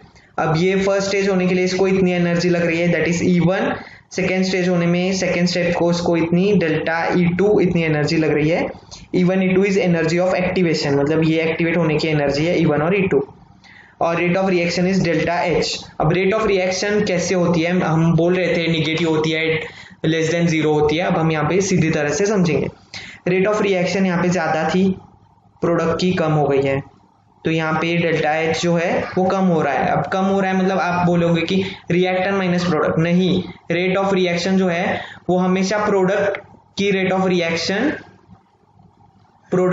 रिएक्शन माइनस रिएक्टेंट की रेट ऑफ रिएक्शन। मतलब फॉर एग्जांपल प्रोडक्ट की है 8 माइनस इसकी होगी 10, तो आंसर होगा -2, मतलब इसकी निगेटिव है, विच इज लेस देन 0।